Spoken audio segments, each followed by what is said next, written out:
Welcome back, everybody. I hope you're all doing really well. As you saw from the intro, there is going to be a brand new Ragdoll single released next Friday, February 28th. I'm very excited for all of you to hear it. If you're feeling generous, you can pre-order it or pre-save it to your streaming platform of choice. I'll put the links in the video description for this, but that's not why we're here. We're here for Friday Q&A, and I want to get to all of your questions. So let's begin with question number one, and this is kind of going to set the tone for the video. Literally set the tone for the video, because one of you asked whether I own a Telecaster style guitar. And conveniently, here's one I prepared earlier. This is a Warmoth Tele, basically. It's, they're just kind of standard Tele neck with stainless frets, butterscotch body. It's got some Jason Lollar Telecaster style pickups in it. I'm kind of lounging on the couch, which I'm not used to when I'm doing video stuff, but I love the Tele neck pickup sound, and this with the deluxe reverb model in the Axe FX3 and a bit of reverb is a pretty glorious thing. Take that pick out.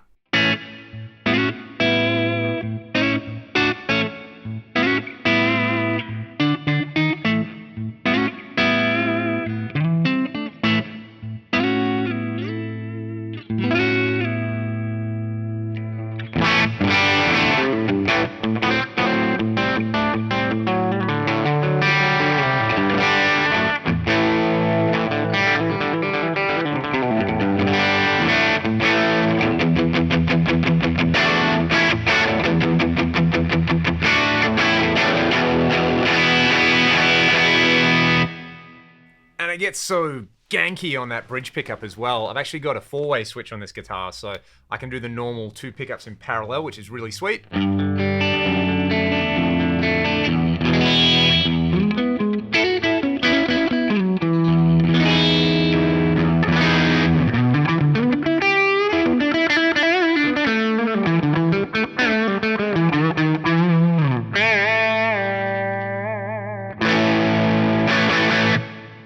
And of course, the cool stuff like bending behind the nut. This doesn't have a tone control, which the more I play it, the more I realize having a tone control on a Telecaster is a really good thing. Like, I love Roy Buchanan's playing, and I love Danny Gatton. I've got one of Danny Gatton's instructional videos, and he rolls the tone control down, and he kind of gets this faux organ thing. He's doing this.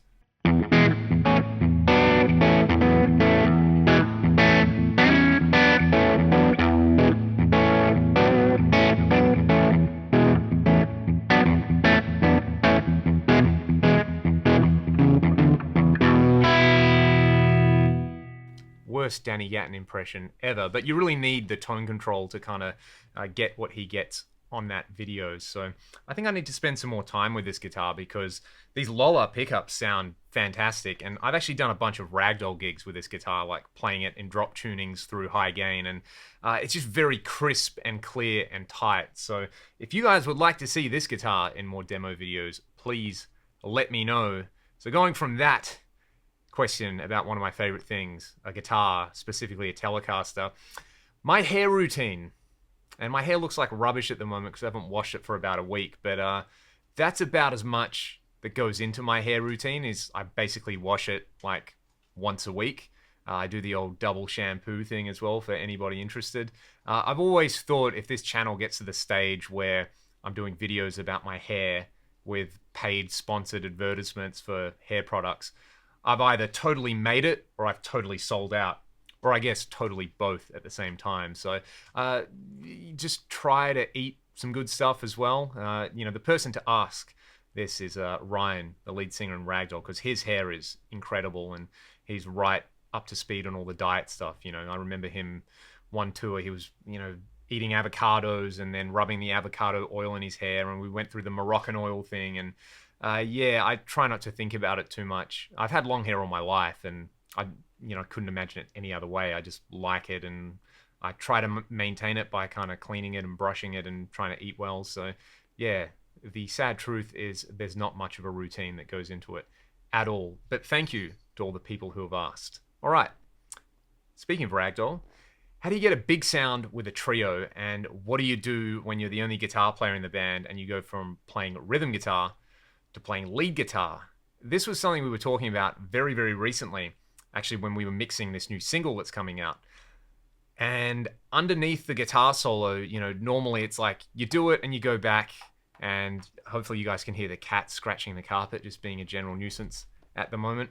And when you do that on a recording, it always kind of sounds beefier because you have that consistency with the rhythm guitars. But on this latest single, you guys will hear it when it comes out in a week. We specifically wanted it to sound live, so we went for the option of not having rhythm guitar under the guitar solo. And one thing in the studio and on this as well, as I said, I don't want to give too much away, but it's like using time-based effects and using panning and placement in the stereo spectrum is important on a recording. And we did some stuff like that. But for live, what I found was, you know, I'm a delay junkie as it is, but having a nice wide stereo delay sound using that kind of like quarter note, dotted eighth note on separate channels sort of thing. If you watch any of my Axe Effects videos, it's basically what I use on all my lead delays. I find that helps. I find, you know, if you want to use something like, you know, the TC Mimic pedal is very popular, or like a Boss Dimension chorus, something that has some kind of widening effect, whether it's a chorus or a delay or a reverb or something like that. I don't normally use reverb live for that kind of effect, but you do just have to make yourself louder. And in a live context, you know, we're a loud band. Everybody in the band plays hard, and especially when you've got a loud drummer, that sets the minimum kind of volume for everything, and then you just kind of have to be loud, and you have to dial in your tones appropriately, you know, not having too much excess low end in the guitar, too much excess high end, because that's going to clash with the bass and the cymbals, and really focusing, not in the same way people just say, yeah, turn the mids up, but it's like very specific mids. It's kind of that like, you know, 1.4 to 2.5K range where the mids still sound sweet. They don't sound harsh or anything like that. I always kind of boost those in my solos. And honestly, nowadays, I just let it be. And I realize that kind of the joy of a trio is that there is space. You know, it is, the rhythm guitar is going to drop out a little bit under the guitar solo, but that should encourage you to try to play more memorable guitar solos and really focus on the melodic aspects of it, so that people are drawn to your playing rather than just, you know, the kind of general sound. And you know, the other thing that helps a lot as well is like jumping around like a maniac, so people notice you and notice what you're doing. And the other thing as well is like what the rhythm section is doing is really important. Cam and Ryan spend a lot of time together figuring out very specific accents to hit, very specific kind of rhythmic things they can do to change up a section. And it just makes you focus more on the arrangements, and you rely less on it just sounding big because there's a lot of members and a lot of layers to really trying to write memorable parts. So that's kind of our thinking behind the whole trio thing and sounding big in a trio. Anyway, let's hear this Telecaster neck pickup again.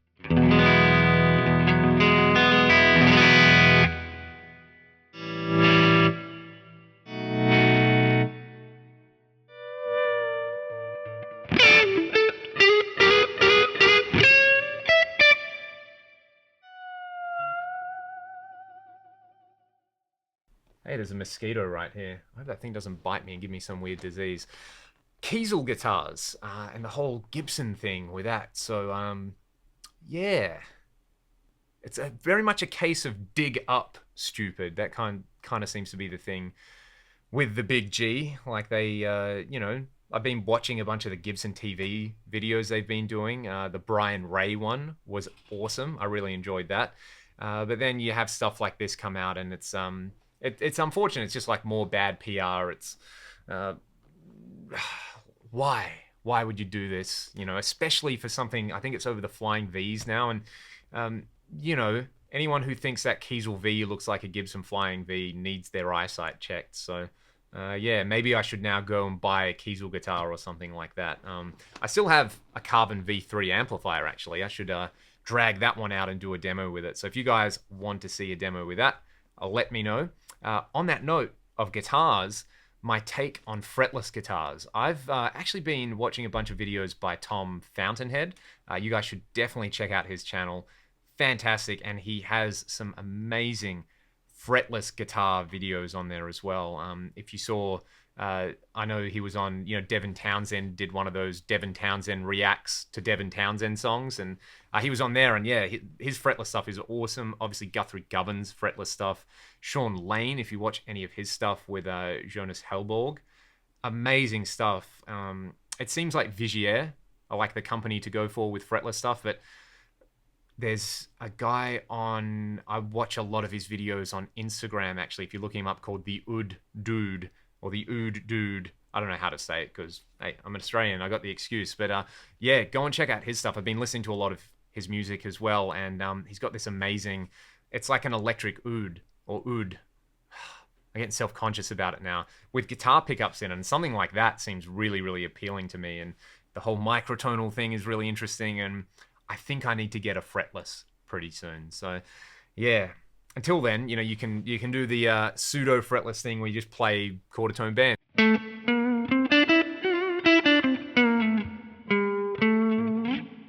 But, frets, they kind of give you a degree of accuracy that an idiot like me needs. All right, moving on. What is the difference between a flanger and a phaser? Thank you to my buddy GT for asking this question. Hopefully I will answer it. Architecturally, a flanger uses delay with feedback, and then it modulates that delay to give you flanging, to try to imitate tape flanging, whereas a phaser uses something called an all-pass filter to change the phase of the two signals. So imagine a really simple scenario. You have two very simple sine waves, and you imagine they're totally in phase, and you can't tell the difference between them. And you kind of just, it's like you squint your eyes a little bit, and they look a little bit out of phase. So they're both kind of trying to do the same thing, but the difference is an all-pass filter is frequency dependent, whereas just a simple delay line is not. It will delay all frequencies easier. And what you get when you have a signal and itself slightly out of phase with itself is interference. So you're going to have constructive and destructive interference. And in the case of a flanger with really fine delay times, you have something called comb filtering, because the resultant output, the little notches, kind of look like the teeth of a comb. And the easiest way, if you were presented with a picture of two different comb filters and someone said, which one is a flanger and which one is a phaser, because the flanger is, I guess, in some senses a little bit easier to understand, it's going to have the little teeth of the comb all equally spaced because it's delaying all frequencies equally. Whereas the phaser, with its cascade of all-pass filters, I should have said that at the beginning, it doesn't just use one all-pass filter, it uses a number of them. You get comb filtering, but the teeth aren't regularly spaced. So it's kind of like one is, I guess, an expensive comb where everything's laid out really nicely, and the other one is, maybe it's been loved a little bit too much and all the teeth are kind of unevenly spaced. So the uneven one is a phaser, the even one is a flanger, and that's also kind of why they're easy to mistake. A phaser for a flanger, a phaser for a flanger, flanger for a phaser. I'm going crazy. Please don't ask me which way around I meant to say this. But yeah, that's the idiot's guide to phasing and flanging by an idiot. Fluence pickups. I'm glad you guys enjoyed that video yesterday. And will I get some more and try them in some more of my guitars? I think the answer for that is yes, because I'm really impressed with the way they sound in my McCarty. And I think I need to try a set of moderns now, just in a guitar, to have it as the ultimate high gain beast machine. That could be pretty interesting. Or, their single coil set. Or I think Greg Koch has a set of signature pickups as well. Like, maybe that would be cool to try in a Telecaster, because that guy gets some amazing, amazing guitar sounds out of just about anything. I saw him at a Fender clinic years ago, and it's probably the best clinic I've ever seen. The dude is funny, charismatic. He knows like every song ever written. His chops are off the wall, and yeah, that was amazing. So totally tangential. Basically, yeah, I think I need to order some more Fluences because they're sick. And to round everything out, Axe-Fx 3 artist tones. How do I go about dialing something in that sounds like a player or a famous artist? And I'll qualify this by saying that all the presets I've done so far and kind of shared are players I've been a big fan of for a long time. So I've spent a lot of time researching how they get their sound, how they play, all those kind of things. So something like the John Sykes thing was kind of like second nature for me, because that's a very similar tone to what I try to go for, or the George Lynch thing. So all that information's kind of circling around in my brain. If someone said, hey, can you get a Brad Paisley tone? I would really have to, go on the internet and look up what Brad Paisley uses, how he sets stuff. I'd have to spend a bunch of time probably trying to learn some of those licks and having my butt kicked, because, I'm not a country guy at all. If it was a jazz guitar tone, I'm not the guy to ask. To me, this is jazz.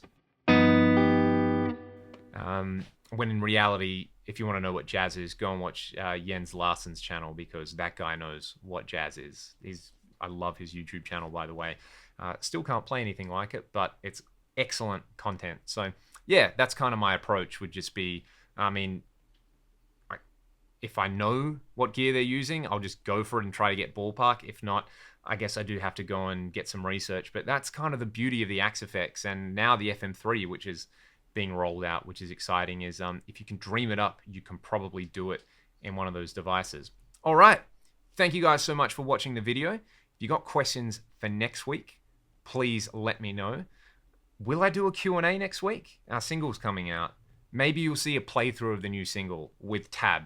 If you guys would like to see a playthrough, or if you prefer to see a lesson, let me know, and maybe we'll do another Q&A in 2 weeks, because that sounds fun. Alrighty. I should play you guys out. Let's do something vaguely Telecaster-ish. And what does a Telecaster sound like? Whatever you want it to, just like any other guitar. See you guys next time.